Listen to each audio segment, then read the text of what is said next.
경제를 보면 세계가 보인다. 오, 이런 경제 시간입니다. 오건영 팀장님, 오늘은 어떤 이야기 준비하셨습니까? 네, 오늘 7월 9일이죠. 나흘 뒤면은 미국의 상호관세 유예가 만료가 됩니다. 이로 인한 파장들을 한번 분석해 볼 텐데요. 영상부터 보시죠. Is that July 9th date set for tariffs to snap back? No, we could extend it. We could make it shorter.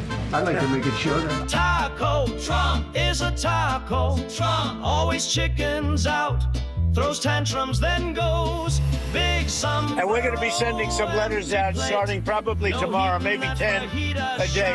You're going to pay a 20% or 25 or 30% tariff.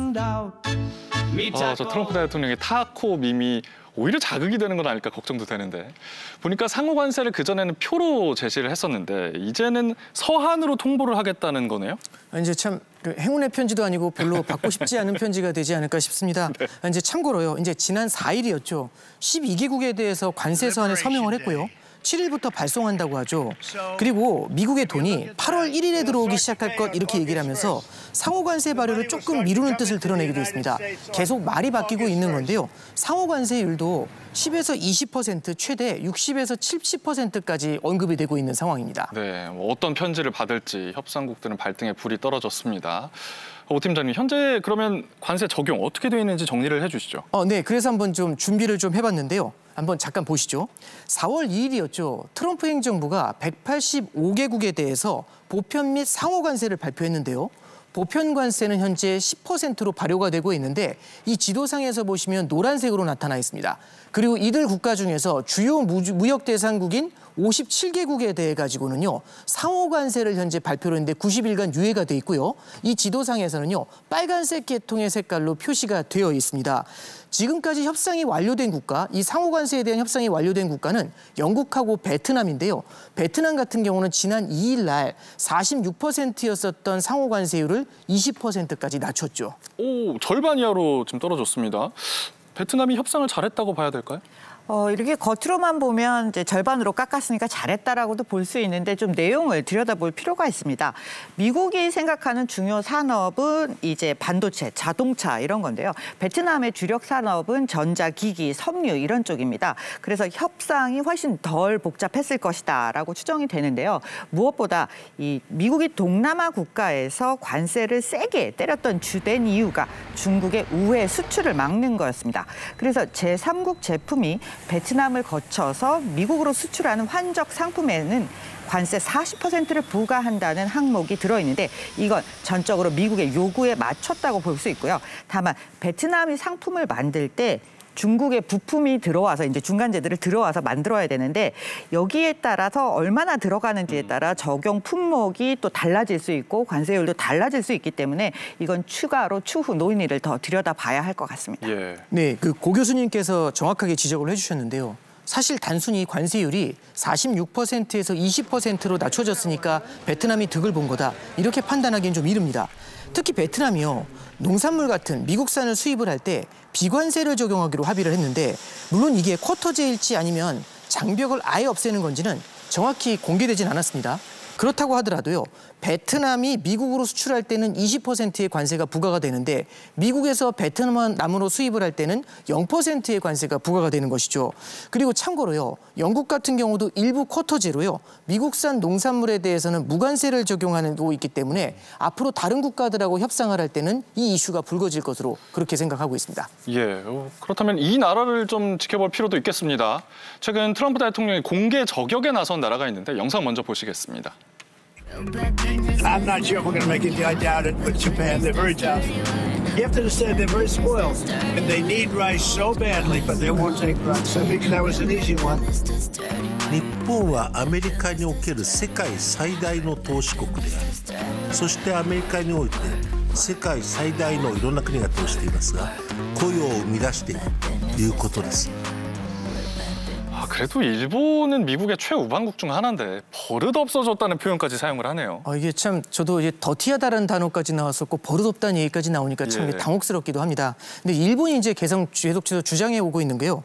자동차 품목 관세 25% 요거를 좀 낮춰달라고 얘기를 하고 있습니다. 일본의 대미 수출 중에서요. 자동차가 차지하는 비중이 28% 정도 됩니다. 이 자동차 관세가 되게 부담스러운 건데요. 반면 미국 입장에서는 이 요구를 들어줄 경우에 대일 무역 적자를 줄이기가 어려워집니다. 그리고 일본에게만 우호적으로 예외를 만들어주면 다른 나라하고 협상해서 이 영향을 미칠 수밖에 없겠죠.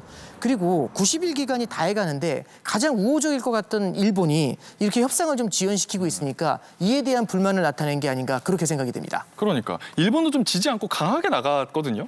이시바 총리의 셈법은 뭐였을까요? 일본이 미국의 요구를 지금 들어주고 싶어도 사실은 들어줄 수 없는 상황입니다. 단기적으로. 이번 달 20일에 왜냐하면 그 참여연 선거가 있거든요. 예.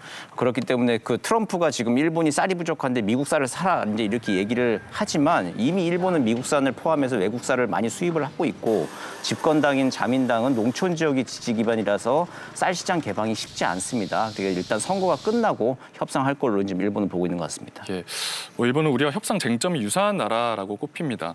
우리로서는 시사할 점이 좀 있을 것 같은데 그래서 우리는 어떻게 해야 합니까? 지금 여한구 통상교섭본부장께서 지금 워싱턴에 가 계시고요. 그리고 위성락 안보실장도 곧 가시는 것으로 저는 알고 있습니다. 우선 이 미국이 매력적으로 느낄 수 있고 한국에게도 도움이 되는 그런 패키지들을 준비해야 된다고 생각합니다. 이 알래스카 LNG 이 프로젝트 같은 경우에는 뭐 참여를 갖다 나중에 결정을 하더라도 이게 일단은 좀 긍정적인 안을 제시하는 것이 중요하다고 생각을 하고요.